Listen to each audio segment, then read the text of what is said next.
white hair, and an open wound on the withers. But sometimes there's the white hair and then, or there's a blemish, and then it may get aggravated and change a little bit on the ride. So I'm being maybe way too obvious here, but it all really helps. So this horse has a Y-shaped scar on his butt, and that's the shape of the scar, and you can draw it right on there. He's got a hoof print on his chest where somebody kicked him, and it's in the shape of a hoof print. And then it's clear. He's got a spot here that we wrote splint, so we know he's got a splint right there. So the end of the ride, he's got a cut there in the exact same spot. Well, ahead of time, he only had a splint. He didn't have it. When you're in your lunchtime check, you're not going to stop for an awful lot. That's when you need to drink, you need to eat, you need to keep that gut moving. At the end of the ride, you can offer smaller amounts of water more frequently rather than letting the horse gorge on a whole bunch of water in one go. And if your horse is great with you but not so good with other people, well, get some other people out to your barn and say, please walk up to my horse and do this, and get the horse totally used to that. It's just like socializing a puppy. You gotta do it. Biting and kicking, every bite 5 points, every rear buck, kick or strike 10 points. No, tail. No, yeah, the horse switches its tail. I'm just when the judge and that's it. You don't have to be quite that fancy, but just know that the vet's going to be moving around your horse, including looking in the mouth. So I do a little system. I just have to get one or two horses into the day before I remember what my system is. I do the front side of the sheet first, and on this sheet, everything's filled out. Make sure the age is filled out. That's good for when we're deciding on best condition. We do sometimes take that into consideration. I'm there in Colin Zero. When I did him down here, I thought he might actually be a slight. Yeah, that's what I thought. Yeah, Down there. yeah. He's letting me lift his lip, and I can see that color. And the capillary refill is pressing on the gum and then letting it go. So if you, my hands are cold, so it might not work. If I press on my hand, you can look in the mirror at home and see how pink you are. And then I press on the gum with a thumb and watch how quickly it takes for the blood to fill back in. You're not going to be able to see that very well from a distance. Press and watch, and it quickly goes white just for a second when I lift my finger, and then quickly back in. Vessels, and seeing how long it takes them to refill. And what does that tell you? Why? It's a reflection of his blood pressure and how much his heart is doing a good job of pumping blood to where it should be going. So if it comes back fast? Trying to get the blood to more important places like his brain, his muscles, his gut, that kind of thing. So it's saying, okay, I'm really stressed, I'm in shock, I got to start shutting down non-essential items like my skin, because right now it all needs to go to where I really need it to either run away from something or to go up and die. So it really, the skin and those kind of things aren't important.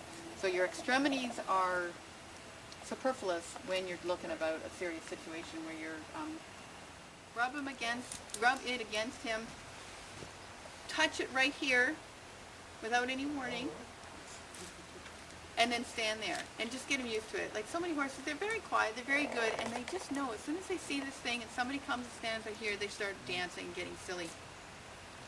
So we listen to the heart right here, right behind the elbow. It has to be used to the fact that somebody can kind of come out of nowhere, bing, target one spot. So they have to be calm with that type of thing.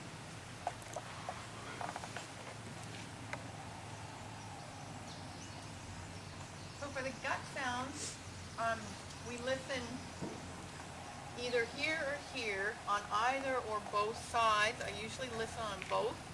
And what we're listening for is those good old tummy rumblings that you hear in your horse or you hear in yourself, to say that the stomach is, the intestines are moving. We want them to always move.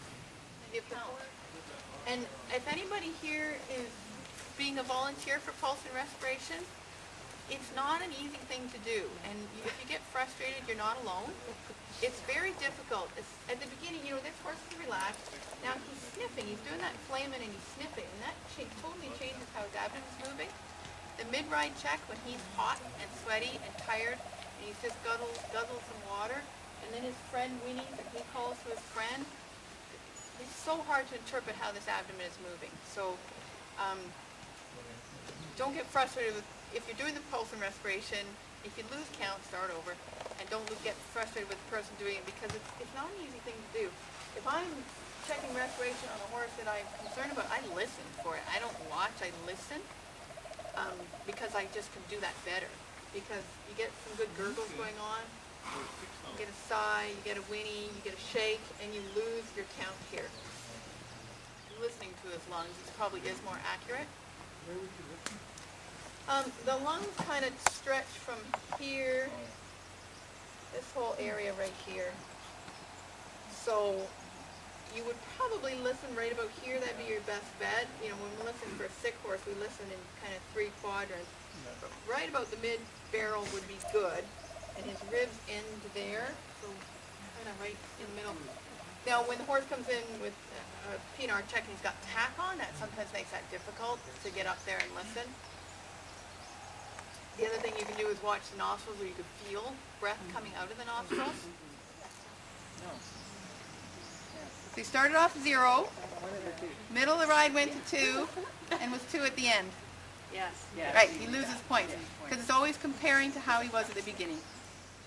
Just pressing on the muscles like this, the horse is going to do that little tiny flitch, that little tuck, which he's not doing right now. I would mark him 0.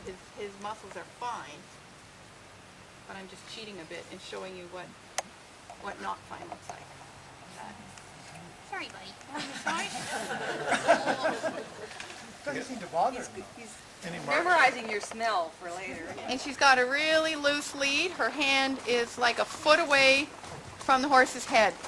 And when she's coming back, she's not dragging him, and she's not in front of him, so I can perfectly see the horse. And question. Perfect, Karen.